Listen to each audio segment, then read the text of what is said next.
जो गाय को लात से मार रहा था, कांप रहा है बैल इतनी पिटाई की। स्वर्ण जटित रथ पर चढ़े हुए राजा परीक्षित ने मेघ गंभीर वाणी में ललकाए, कौन है जो हमारे राज्य में पूजनियों को दंड दे रहा है? अगर कोई देवता भी होगा तो मैं उसकी बाजूबंद से भुजा काट डालूंगा यदि आपको कष्ट दे। महाराज परीक्षित उत्तर की पुत्री इरावती से विवाह किया।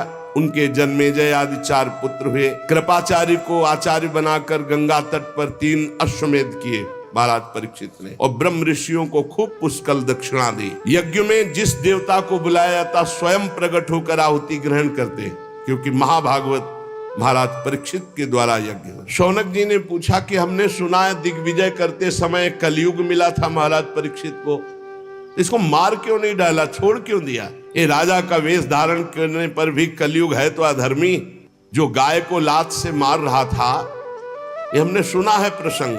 शौनक जी कह रहे हैं तो भगवान श्री कृष्ण की लीला से, चरण कमलों से यदि संबंध रखता हो तो अवश्य चर्चा कीजिए, क्योंकि मैं सुनना चाहता हूं। दूसरी व्यर्थ की बातों से क्या लाभ, उनसे तो समय व्यर्थ नष्ट होता है।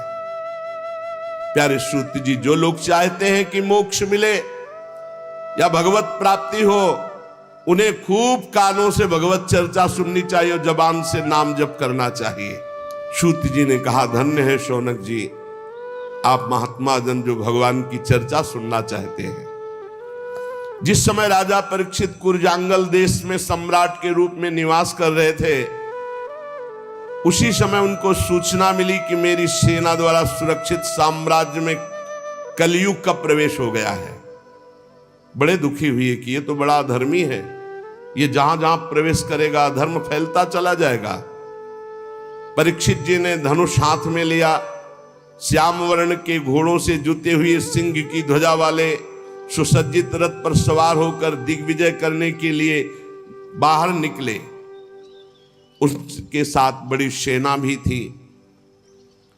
उकेतुमाल उत्तर कुरु किम पुरुषादि से होते हुए जहां जहां गए भगवान श्री कृष्ण की महिमा, पांडवों की महिमा सुनने को मिली, और उन्हें कलयुग नहीं दिखाई दिया। अभी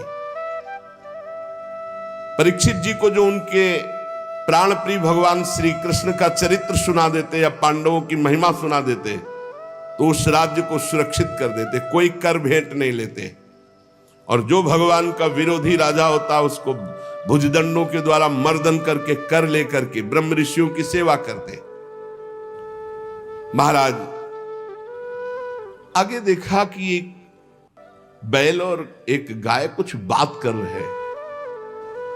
वो साक्षात बैल के रूप में धर्म थे और गाय के रूप में पृथ्वी थी। महाराज परीक्षित ने दूर से देखा, धर्म ने जो बैल के रूप में थे पृथ्वी से कहा, कल्याणी तुम कुशल से तो हो ना, तुम्हारा मुख श्रीहीन हो रहा है, हमें लगता है कोई भारी दुख है तुम्हें, तुम किस लिए चिंता कर रहे हो? कहीं मेरे 3 पैर टूट गए हैं उसके लिए तो तुम चिंता नहीं कर रहे हो? संभव है तुम इसलिए चिंता कर रही हो कि दुष्ट कलयुग अब तुम्हारे ऊपर अधर्म आचरण करेगा। हो सकता है तुम इसलिए चिंता कर रही हो कि अब आज क्या जो समाज आगे आएगा कलयुगी, वो खान पान वस्त्र स्नान स्त्री सहवास में शास्त्रीय नियमों का पालन नहीं करेगा, मनमानी आचरण करेगा, मनमानी व्यभिचार करेगा, मनमानी खाए पिएगा, वो आसुरी भाव को प्राप्त हो जाएगा, राक्षसी स्वभाव को। कहीं तुम भगवान श्री कृष्ण के अंतर्ध्यान हो जाने के कारण तो नहीं दुखी हो? तुम क्यों दुखी हो? पृथ्वी ने कहा, बैल के रूप में जो तुम धर्म देवता हो, ये तुम्हारा स्वभाव ही है ऐसा, दूसरे के दुख से दुखी हो जाना। पूछना उत्तम है, पर तुम सब जानते हो मैं सबसे दुखी इस बात से हूं कि भगवान श्री कृष्ण सारे जगत को सुख पहुंचाने के लिए प्रकट हुए थे, अंतर्धान हो गए। आज मैं भगवान से प्रकट लीला में विमुख हो चुकी हूं, भगवान अंतर्ध्यान हो चुके और प्रकट देख रही हूं कि तुम्हारे 4 चरण 3 चरण तोड़ दिए गए। तुम में समस्त सद्गुण वास करते हैं, धर्म ये 39 अप्राकृत गुण जो धर्म को मानता है, धर्म से चलता है, उसमें जागृत हो जाते हैं। सत्य, पवित्रता, दया, क्षमा, त्याग, संतोष, सरलता, सम, दम, तपस्या, समता, तितिक्षा, उपरति, शास्त्र विचार, ज्ञान, वैराग्य, ऐश्वर्य, वीरता, तेज, बल, स्मृति, स्वतंत्रता, कौशल, कांति, धैर्य, कोमलता, निर्भीकता, विनय, शील, साहस, उत्साह, बल, सौभाग्य, गंभीरता, स्थिरता, आस्तिकता, कीर्ति, गौरव, निरहंकारता, ये 39 अप्राकृत गुण जिसके हृदय में धर्म वास करता है, उसके हृदय में जागृत हो जाते हैं। एक क्षण के लिए भी भगवान उससे अलग नहीं होते जिसके हृदय में धर्म रहता है। धर्म तुम्हारी दुर्दशा कर दी इस कलयुग ने। मुझे बड़ा शोक हो रहा है, मुझे साधु महात्माओं के लिए शोक हो रहा है, मुझे धर्म के लिए शोक हो रहा है, मुझे भगवान के अंतर्धान हो जाने के लिए शोक हो रहा है। मैं अभागिनी हूं। मुझे सौभाग्य पर शायद गर्व हो गया था कि भगवान के चरण चिन्हों से मैं युक्त हूं। मेरे शायद उसी गर्व का मुझे दंड मिला है कि आज मैं अभागिनी हो गई, भगवान अंतर्ध्यान हो गए। सूत जी कहते हैं, परीक्षित जी संवाद सुन रहे थे। उन्होंने देखा कि राजा का तो वेश है, पर ये दुष्ट पैर से गाय को मार रहा है, पैर से बैल को मार रहा है, डंडे से पिटाई कर रहा है, और ये ऐसा समझ रहा है कि यही राजा है। कांप रहा है बैल इतनी पिटाई की, भयभीत होकर मलमूत्र का त्याग कर रहा है, बहुत मार रहा है। गाय को बार बार पैरों से मार रहा है। स्वर्ण जटित रथ पर चढ़े हुए राजा परीक्षित ने मेघ गंभीर वाणी में ललकाया, कौन है जो हमारे राज्य में पूजनियों को दंड दे रहा है? मैं बलवान हूं, मैं उसी वंश का हूं जिसमें महाराज युधिष्ठिर, भीमसेन, अर्जुन। उनके चले जाने पर तू ऐसा मत समझ कि उनका बल नहीं रह गया। तू कौन है जो मेरा भय नहीं मान रहा और गाय और बैल को दंड दे रहा है?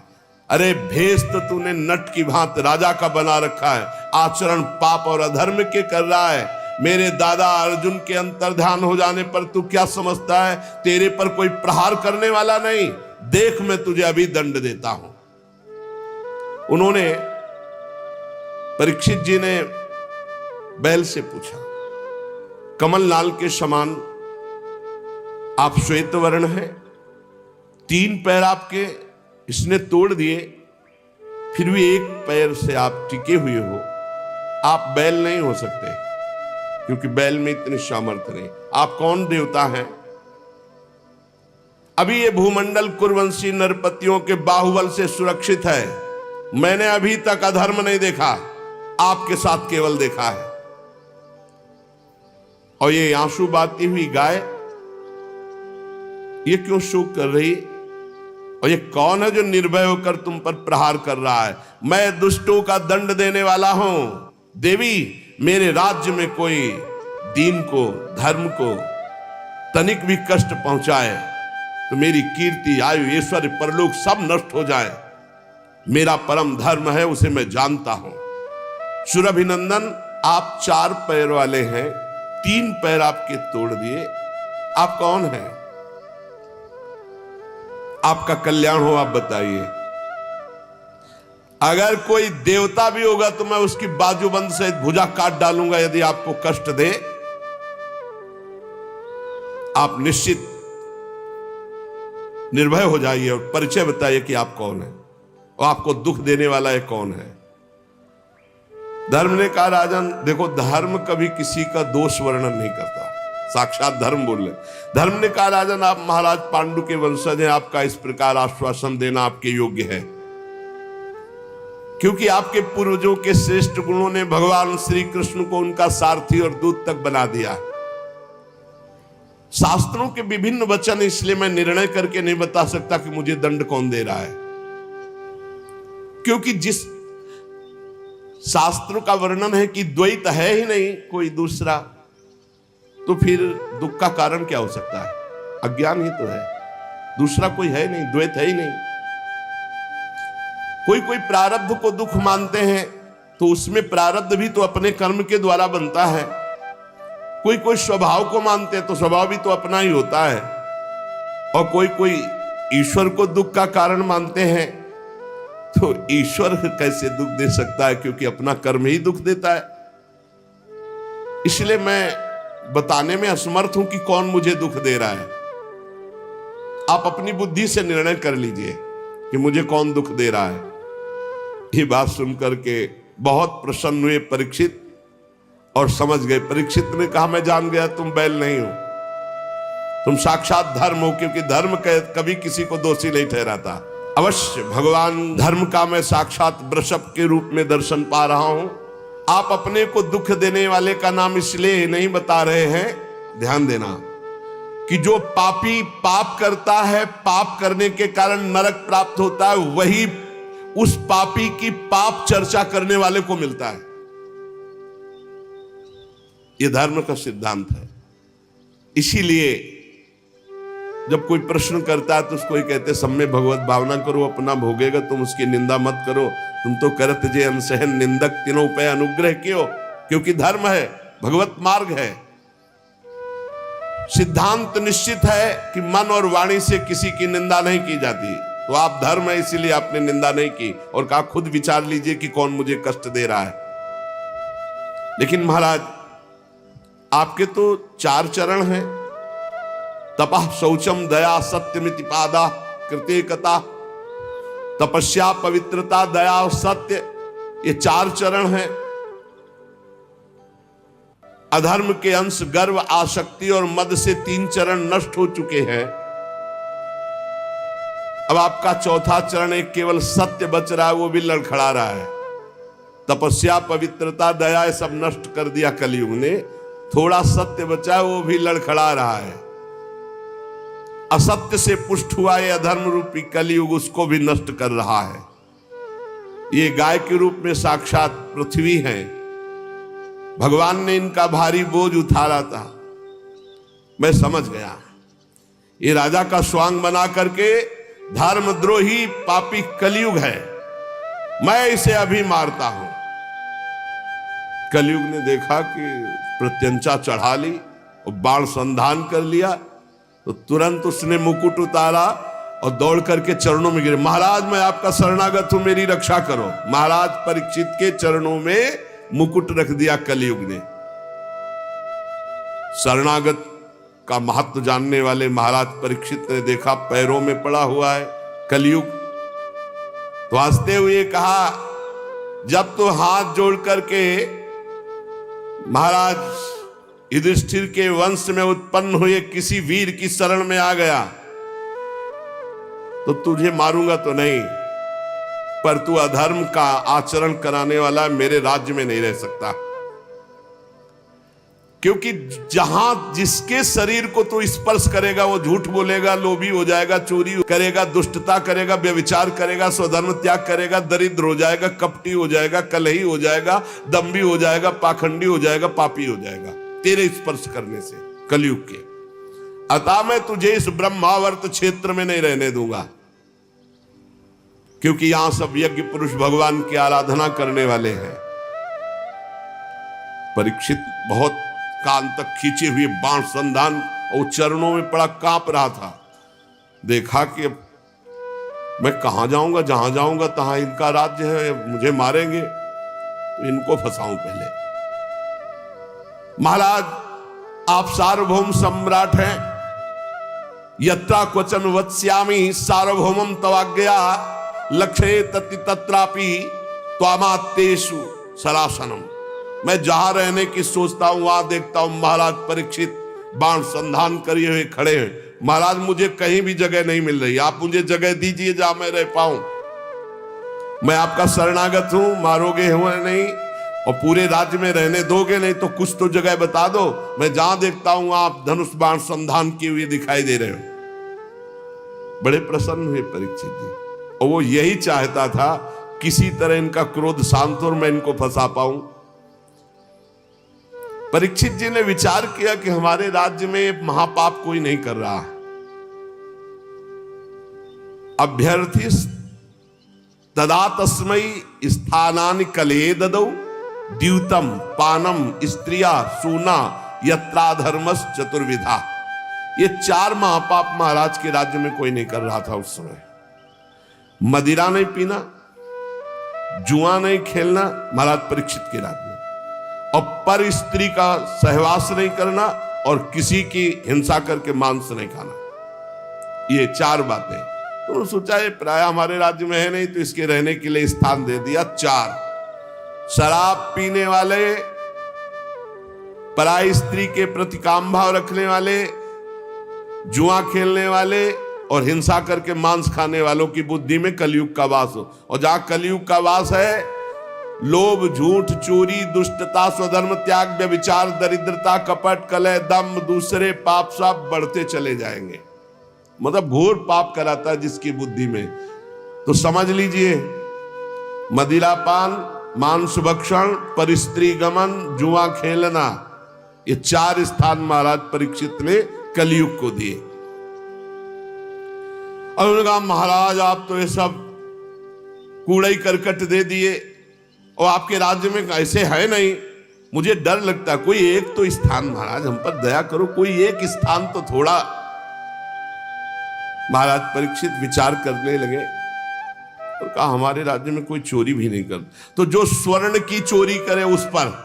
बोले बस बस बस महाराज, बस पर्याप्त है, पर्याप्त, आगे का काम तो हम करवा लेंगे। बस स्वर्ण की चोरी, धन की चोरी, अर्थात जब जुआ खेला जाता है तो इसमें झूठ की प्रधानता होती है, जब शराब पिया जाता है तो इसमें अहंकार की प्रधानता होती है, जब स्त्री संभोग किया जाता है तो काम की प्रधानता होती है, जब हिंसा की जाती है तो वैर की प्रधानता होती है, और जब धन आदि की बात होती है, अधर्म के द्वारा घूस आदि लेना, ये सब स्वर्ण चोरी के अंतर्गत है। तो रजोगुण की प्रधानता होती है, और रजोगुण छाया हुआ। कलयुग ने सोचा आप किसी की भी बुद्धि नहीं बकाया रखेंगे, सब में हमारा वास हो जाएगा, क्योंकि रजोगुण चोरी, कहीं ना कहीं छल कपट छुपाओ, बस इतने में हमारा प्रवेश हो जाएगा। परीक्षित ने 5 स्थान दिए, जुआ खेलना, शराब पीना, परस्त्री गमन करना, हिंसा मांस खाना, और रजोगुण चोरी करना, छल कपट किसी भी तरह से धन का अपहरण करना। कलयुग 5 स्थान का वास स्वीकार करके बड़ी सावधानी से देखने लगा कि किसमें झूठ है, किसमें अहंकार है, किसमें काम है, किसमें वैर है, किसमें रजोगुण है। कौन शराब पीता है, कौन परिस्त्री गमन की भावना रखता है, कौन मांस खाता है, कौन जो मिले बस। और चोरी तो बढ़ना शुरू हो गया, बुद्धि भ्रष्ट कर दी।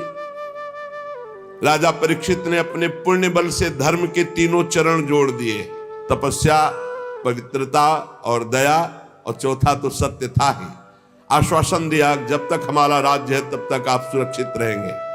अभिमन्यु नंदन राजा परीक्षित बड़े प्रभावशाली।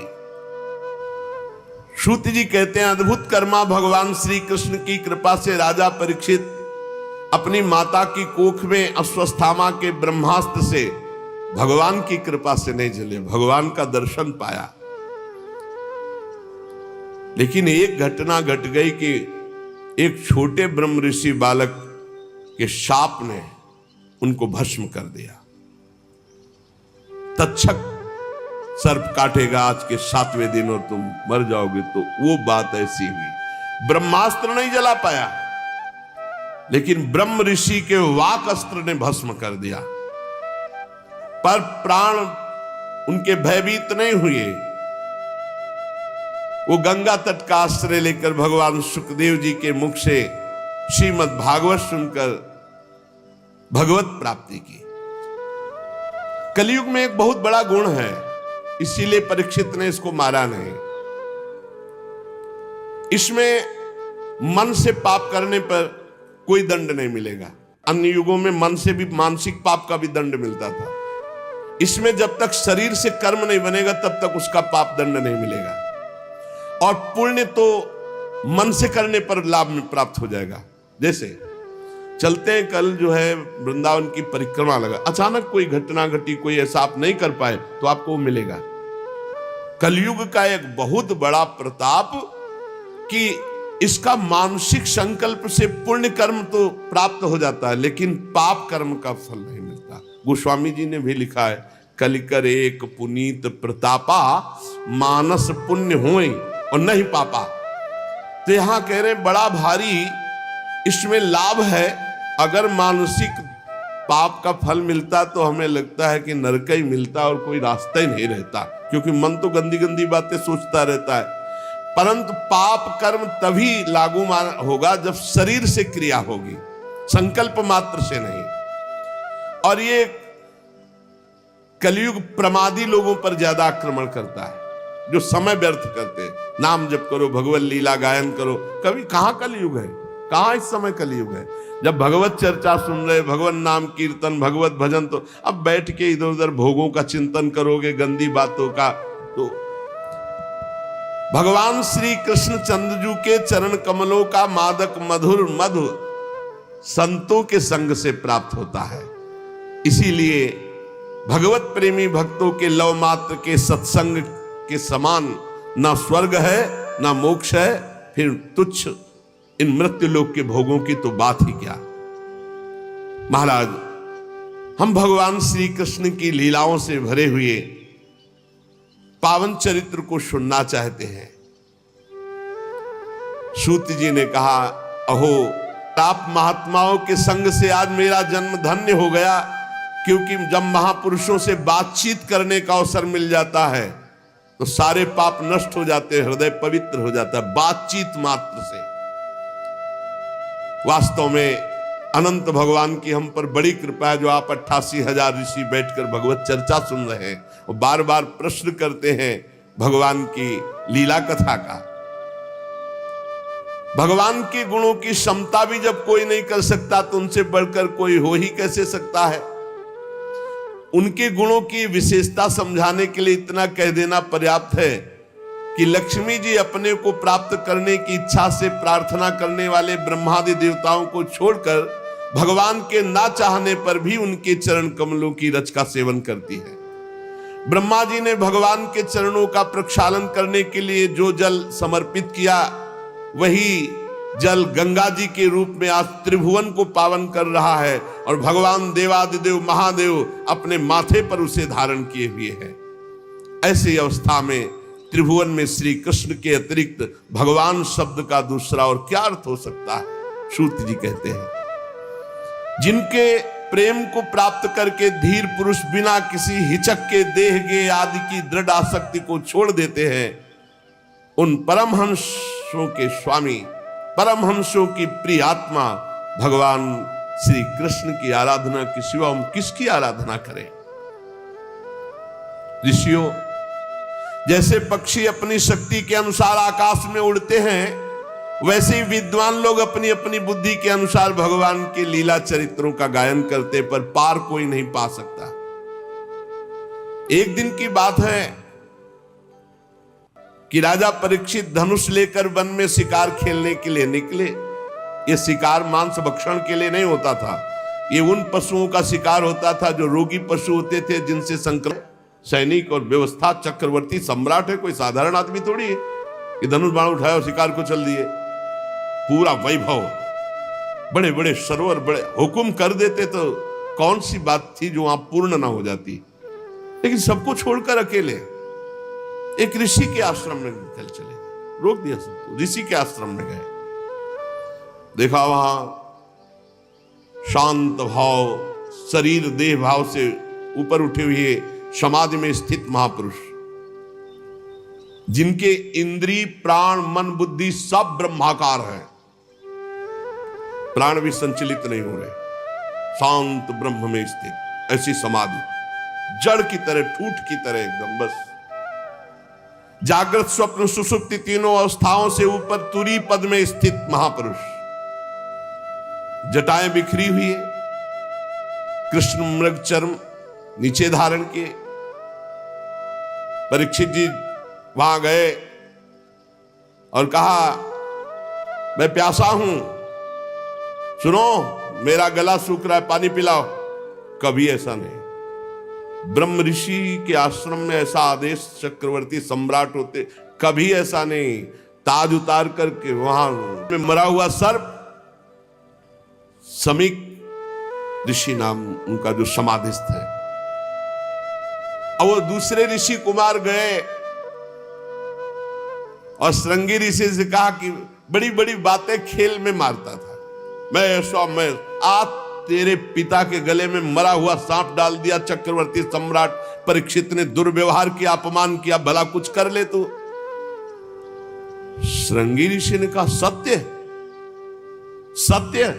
स्नान कर रहे थे, अभी बालक थे, सत्य। उनका पक्का त्रिकाल सत्य, ऐसा ही किया है महाराज परीक्षित ने। था उन्होंने कहा, हो अधर्मा पालानाम पीमनाम बलिभुजामिव स्वामिन्यघम यद दासानाम द्वारपानाम सुनामिव। ये चक्रवर्ती सम्राट कहलाने वाला ये उच्छिष्ट भोजी कौआ इतना संड मुसंड हो गया कि हम ब्रह्म ऋषियों की मर्यादा को भंग कर रहा है। ये हमारा दास होकर दरवाजे पर रहना चाहिए, घर में जाकर स्वामी का अपमान करने का अधिकार इसको किसने दिया? ब्रह्म ऋषियों के सामने सब झुकते हैं, सब सेवक है, इसे द्वार पर खड़े रहना चाहिए था। ये घर में घुस करके ऐसा अपराध कैसे कर दिया? क्या समझता है? भगवान श्री कृष्ण परमधाम चले गए तो कोई शासन करने वाला नहीं। अरे हम ब्रह्म ऋषि बालक हैं। आज इस मर्यादा तोड़ने वाले उद्दंड राजा को मैं दंड दूंगा। ऐ ऋषि बाल को मेरा तपोबल देखो। छोटे बालक है श्रृंगी ऋषि। तुरंत आचमन किया, लाल लाल आंखें क्रोध से, और ऋषि कुमार ने कौशिकी नदी का जल लिया और वाणी रूपी वज्र का प्रयोग किया। एक कुलांगार परीक्षित वहां है नहीं। मेरे पिता कभी अपमान के योग्य नहीं। समीक ऋषि जो समाधि अवस्था को प्राप्त है, तूने उनका अपमान किया और समझता है कि तुझे कोई दंड नहीं दे सकता। तो सुन, मैं सत्य तुझे दंड दे रहा हूं वाणी का। आज के 7वें दिन भयानक विषधर सर्प जो तक्षक है वो आएगा और तुझे डसेगा और तेरी मृत्यु होगी, कोई तुझे नहीं बचा पाएगा। इस शाप दिया दंक्षत इस्म कुलांगारम। आज के 7वें दिन तक्षक सर्प तुझे डसेगा, कोई नहीं बचा सकता। इसके बाद शाप देने के बाद भागते हुए आए और देखा पिता के गले में मरा हुआ सर्प हटाया और पिता से लिपट कर रोने लगे। जब बहुत हिलाया डुलाया, रो रहे हैं, धीरे धीरे धीरे धीरे उनकी वृत्ति वाह्य दशा को प्राप्त हुई। आंख खोली और पूछा, बेटा तुम क्यों रो रहे हो? ब्रह्म ऋषि के बालक हो, ऐसे कैसे रुदन कर रहे हो? तो उनका पिताजी वो राजा परीक्षित आए थे, वो तो बड़े कड़वे शब्दों में बोल रहे हैं, और उसने आपका अपमान करते हुए मरा हुआ सर्प आपके गले में डाला, और मैंने उसको आज दंड दे दिया है कि 7 दिन में तक्षक सर्प 7वें दिन आएगा और तुझे डसेगा, तू मर जाएगा। अरे ये क्या किया तूने? इतने बड़े धर्म से युक्त धार्मिक राजा को ऐसा दंड दिया जाता है? नहीं नहीं, तू बालक है, मूर्ख है, तूने बड़ा पाप कर दिया। समीक ऋषि ने कहा। परीक्षित कहीं प्रणाम न नमस्कार, ऊपर से मरा हुआ सर्प, ये मेरी बुद्धि को क्या हो गया? और मैंने दोष दर्शन किया कि ये पाखंड कर रहे, नाटक कर रहे, समाधि, ये कैसे हो गया?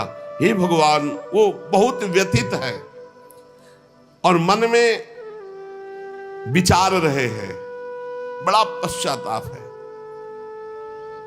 वो मन में विचार रहे कि भगवान मुझे कोई भयानक दंड मिले, मैंने बहुत बड़ा अपराध किया। पवित्र हृदय है ना, मैंने महात्मा का अपमान कर दिया, इसके फलस्वरूप शीघ्र से शीघ्र भारी कोई घटना घटे और हमारे ऊपर विपत्ति आवे, मैं दुख भोगूं। मैंने एक संत का अपमान कर दिया। मैं ऐसा चाहता हूं, हे ईश्वर, हे परमात्मा, मेरा प्रायश्चित इस पाप का जरूर हो, कोई न कोई अशुभ बात सुनने को मिले, कोई न कोई दंड मिले। जिससे मैं दोबारा कभी ऐसा दुस्साहस न करूं। ऐसा हो कि ब्रह्म ऋषि क्रोध करके मेरे राज्य को, मेरी सेना को, मेरे खजाने को भस्म कर दे या मुझ दुष्ट को ही नष्ट कर दे। परीक्षित जी ऐसा जाकर के सोच रहे हैं। इस प्रकार चिंता कर ही रहे थे कि समीक ऋषि के द्वारा भेजे हुए 2 ऋषि वहां पहुंचे। महाराज आपको सूचना भेजी समीक ऋषि ने। बड़ी शीतलता हुई कि जरूर कोई न कोई दंड विधान हुआ होगा। बोलिए। ऋषि कुमार श्रृंगी ने आपको शाप दे दिया है कि 7वें दिन तक्षक सर पाएगा और आपको डसेगा, आप भस्म हो जाएंगे, आपकी मृत्यु हो जाएगी। आहा, वो मना ही रहे थे, उनका हृदय बड़ा शीतल हुआ और उनका भगवान श्री कृष्ण ने अपनापन निभाया और मुझे दंड दिया। बहुत अच्छा लगा, क्योंकि मेरे द्वारा अपराध हुआ था। मैं मांग रहा था कि मुझे कोई प्रायश्चित करने के लिए अवसर मिले, दंड मिले। अब मुझे 7 दिन भगवान श्री कृष्ण के चरणों में मन लगाकर 7वें दिन शरीर छोड़ना है। महाराज जन्मेजय को राज्याभिषिक्त किया और आज के बाद न जबान में पानी जाएगा, न अन्न जाएगा। संपूर्ण राज्य सुख का त्याग कर गंगा के तट पर बैठ गए। जो गंगा जी भगवान का चरण धोवन है, लोकपालों सहित समस्त लोकों को पावन करती हुई गंगा जी, उन्हीं के समीप जाकर मरणासन व्रत लिया। ना गंगा का किनारा छोड़ेंगे, ना एक बूंद जल पाएंगे, ना एक टुकड़ा अन्न पाएंगे। पूरा राज्य का मोह, परिवार का मोह, शरीर का मोह त्याग दिया। जो ही बड़े बड़े ब्रह्म ऋषियों में चर्चा फैली कि परीक्षित जी को ऐसा शाप, और परीक्षित जी अनशन आमरण व्रत लेकर गंगा तट पर बैठ गए हैं, तो बड़े बड़े ऋषि मुनि वहां आने लगे। देखो ये भगवान की कृपा पात्र पर कैसी कृपा होती है। उस समय सबसे पहले अत्रि जी पधारे, फिर वशिष्ठ जी, च्यवन जी, शरद्वान, अरिष्टनेमी, भृगु, अंगिरा, पराशर, विश्वामित्र, परशुराम, उतथ्य, इंद्र प्रमद, इद्मवा, मेधातिथि, देवल, आरिष्टसेन, भरद्वाज, गौतम, पिप्पलाद, मैत्रेय और कवश, अगस्त, नारद, व्यास, बड़े बड़े ब्रह्म ऋषि, अरुणादि राज ऋषि, ये सब विश्व में जब हाहाकार मच गया कि महाराज परीक्षित को शाप मिला श्रृंगी ऋषि का, 7वें दिन तक्षक सर पाएगा और भस्म कर देगा, तो वो गंगा के किनारे आमरण अनशन व्रत लेकर बैठ गए हैं। परीक्षित जी सबकी पूजा करते हैं, सबके चरणों में सिर रखकर वंदना करते हैं। जब सब बैठ गए, महाराज परीक्षित ने फिर से प्रणाम किया और खड़े होकर शुद्ध हृदय से अंजलि बांधकर कहा, राजा परीक्षित ने कहा, आज मैं अपने मुख से कह सकता हूं कि मैं समस्त राजाओं में धन्य हूं, क्योंकि आप सब महात्मा हमें दर्शन देने के लिए आए। मैं धन्याति धन्य हूं। आप महापुरुषों का प्रेम मैंने किसी को बुलाया नहीं, आप स्वयं आए हैं, इसलिए मैं अपने को धन्य कह रहा हूं। राजवंश के लोगों से तो प्राय निंदित कर्म बच जाते हैं, वो आप महात्माओं की चरण धोवन से दूर पड़ जाते हैं, परंतु मैं भी तो राजा हूं। देहगे में आसक्त था, आज एक महात्मा के बालक की कृपा हुई और मुझे भगवान श्री कृष्ण का बना दिया।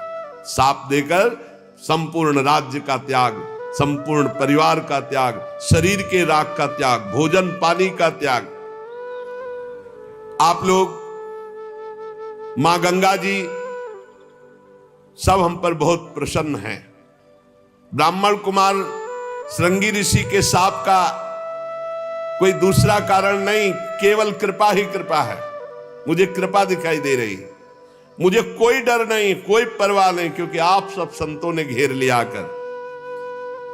आप बड़े कृपालु हैं। मैं सब महात्माओं से यही प्रार्थना करता हूं कि मेरा बार बार जन्म हो और मेरे अपने श्री कृष्ण में प्रेम हो। सबसे आशीर्वाद ये चाहता हूं कि बार बार जन्म हो और भगवान श्री कृष्ण में प्रेम हो। महाराज परीक्षित परम धीरवान दृढ़ निश्चय करके गंगा जी के तट पर पूर्वाग्र को शाक करके उत्तरमुख होकर बैठ गए। महाराज आमरण अनशन का निश्चय करके बैठे। देवता लोग पुष्पों की वर्षा कर रहे थे परीक्षित जी के ऊपर। सब संत महात्मा साधु साधु सबने कहा राजर्षि शिरोमणि भगवान श्री कृष्ण के प्रति ऐसी प्रीति कोई आश्चर्य की बात नहीं, क्योंकि आप पांडवों के ही वंशज हैं। आपने एक क्षण में शरीर संबंधी भोग, शरीर संबंधी राज, शरीर संबंधी रिश्ते नाते सबका त्याग कर दिया। धन्य हैं आप। अब हम भी तब तक यहीं रहेंगे जब तक आपका परम धाम गमन नहीं होगा। ऋषियों ने कहा जब तक आप भगवत धाम नहीं जाएंगे हम सब ऋषि यहीं बैठे रहेंगे 7 दिन 7 रात। ऋषियों के वचन सुनकर राजा परीक्षित ने उन फिर मुनियों का अभिनंदन किया और ऋषियों से प्रार्थना की कि आप सब ओर से पधारे हुए ब्रह्म ऋषि हैं, सत्यलोक में रहने वाले मूर्तिमान वेदों के समान आप हैं। आप लोगों का हम पर बड़ा अनुग्रह है। आपका लोक परलोक में कोई स्वार्थ नहीं है। सबसे हम ये प्रश्न करते हैं कि मरणासन पुरुष को परम कल्याण के लिए क्या करना चाहिए? जो शीघ्र शरीर छोड़ने वाला है, शरीर छूटने वाला है, उसको क्या करना चाहिए? कौन सा अनुष्ठान करना चाहिए? ये प्रश्न अभी पूरा हुआ ही था कि कोलाहल सुनाई दिया। तो कुछ स्त्रियां, कुछ बच्चे घेरे हुए थे, सबकी दृष्टि गई। तो कौन पधार रहा है? भगवान सुखदेव जी। दिगंबर, शरीर में कोई वस्त्र नहीं, 16 वर्ष की अवस्था, कमल नयन, मत वाले भगवान के प्रेम में तत्रा भवत भगवान व्यास पुत्रो यद्रच्छया गामट मानोनपेक्षा अलक्षलिंगु निज लाभ तुष्टु वृत्तश्च बालैरवधूत वेशा। सबने देखा, अरे भगवान श्री सुखदेव जी सब खड़े हो, सब ब्रह्म ऋषि खड़े हो गए। पराशर जी भी है, व्यास जी भी है, वशिष्ठ जी, बाप बाबा पर बाबा सब खड़े हो गए। क्योंकि ऐसी स्थिति गर्भ से ही परम त्यागी श्री कृष्ण अनुरागी ब्रह्मबोध संपन्न व्यासनंदन भगवान श्री सुखदेव जी, कोई बाह्य आश्रम चिन्ह नहीं, आत्मानुभूति से संतुष्ट बच्चों और स्त्रियों ने घेर रखा है। वेश अवधूत का अलवास्त, कोई कंकड़ मार रहा, कोई उपहास कर रहा, कोई समझ ही नहीं पा रहा कि किस कोटि के महापुरुष। 16 वर्ष की अवस्था, चरण, हाथ, जंगा, भुजाएं, कंधे, कपोल सब तेजो में, अत्यंत सुकुमार, बड़े बड़े नेत्र मनोहर, नासिका ऊंची, कान बराबर, सुंदर भौहे और मुख से अद्भुत कांति। गला तो मानो सुंदर शंख हो, हंसली ढकी हुई, छाती चौड़ी उभरी हुई, नाभ भंवर के समान गहरी, उदर बड़ा ही सुंदर त्रिवली युक्त, लंबी लंबी भुजाएं, दिगंबर वेश, मानो साक्षात सूर्य पधार रहे हो। श्याम रंग, चित्त को चुराने वाली यौवन अवस्था, मंद मंद मुस्कुराते हुए, अपने तेज को छिपाए हुए सब ऋषि आसन छोड़ छोड़ करके हाथ जोड़कर खड़े हो गए। राजा परीक्षित एकदम आनंद मगन हो गए कि श्रृंगी ऋषि का साप क्या हुआ। वरदान से भी बढ़कर इतने बड़े बड़े महापुरुषों का साक्षात्कार। जाकर साष्टांग दंडवत किया, सुखदेव जी को लाए और वहीं रेत पर सुंदर आसन पर विराजमान की, पूजा की। जो आसपास घेरे हुए थे उन्होंने देखा इनकी पूजा हो रही तो छोड़ छोड़ के चले गए। ब्रह्मर्षि, देवर्षि, राजऋषियों का समाज बैठा हुआ है उच्च आसन पर। सुखदेव जी महाराज, सब महात्माओं ने आदर किया। शांत भाव, अर्ध खुले हुए नेत्र, सुखदेव जी बैठे हुए दिगंबर। परीक्षित जी ने पुनः आकर चरणों में सिर रखकर प्रणाम किया, हाथ जोड़कर मधुर वाणी से कहा। परीक्षित ने कहा, ब्रह्म स्वरूप भगवान, आज हम क्या अपने भाग्य की बड़ाई करें, आप स्वयं पधारे। वैसे तो अपराधी हूं, पर हमें संत समागम मिला इसलिए मैं अपने को धन्य भाग कह रहा हूं। पता नहीं कौन सा पुण्य, इसीलिए कहते हैं भक्त के जीवन में कोई भी घटना घटेगी वो महामंगलमयी होगी। अरे बड़े बड़े तीर्थों को तीर्थ बनाने वाले आप सब महात्मा, इतनी कृपा, इतनी बुलाओ तो एक महात्मा नहीं आ सकते, ऐसे महापुरुष है सब पूरे विश्व के महात्मा। और श्री सुखदेव जी, इनको तो कहा निमंत्रण कार्ड भेजे, ये तो हर समय आत्मलाभ में संतुष्ट अवधूत बनकर विचरण। एक से एक परीक्षित जी ने कहा, आज आप सब महात्माओं के दर्शन से मैं परम पवित्र, कोई भय नहीं है। अब दर्शन, स्पर्श, पाद प्रक्षालन, आसन आदि का जो मुझे अवसर दिया गया आप सब महात्माओं के लिए, महायोगिन, आज मैं बहुत खुश हूं, बहुत प्रसन्न हूं। मुझे यही लग रहा है कि पांडवों का पक्ष लेने वाले भगवान श्री कृष्ण आज हम पर बहुत प्रसन्न है। जब द्रवहि दीन दयालु राघव साध संगत, अरे आप जैसे महात्माओं का सानिध्य, मैं उन्हीं के कुल में उत्पन्न हुआ हूं, शायद उसी पक्षपात का निर्वाह कर रहे हैं। भगवान श्री कृष्ण की कृपा ना होती तो आप जैसे एकांतवासी अवधूत परमहंस स्वयं पधार कर हमें सुख दे रहे हैं। श्री सुखदेव जी का पधारना, परम गुरु, हमारे पास समय बहुत कम है, इसलिए हम आपको समस्त साधनों में परम प्रवीण साध्य को प्राप्त हुए जानकर आपसे प्रश्न कर रहा हूं कि मरणासन पुरुष को क्या करना चाहिए। यही प्रश्न था जब उठाया था, तभी श्री सुखदेव जी पधारे। मनुष्य मात्र का क्या कर्तव्य है, क्योंकि सब मरणासन है, उनको तो 7 दिन बाद ही तक्षक काटेगा, अपने को 7 मिनट का भरोसा नहीं। क्या श्रवण करे, क्या जप करे, क्या स्मरण करे, क्या साधना करे, क्या भजन करे। भगवत स्वरूप मुनिवर, आपका दर्शन अत्यंत दुर्लभ है और वो मुझे सुलभ हो गया, तो अब मैं इस प्रश्न का उत्तर चाहता हूं कि मरणासन पुरुष को क्या करना चाहिए, क्या श्रवण करना चाहिए, क्या जप करना चाहिए, क्या स्मरण करना चाहिए, उसको क्या करना चाहिए। अब इसका उत्तर भगवान श्री सुखदेव जी ने जो शेष चर्चा आगे। श्री राधा वल्लभ लाल की जय।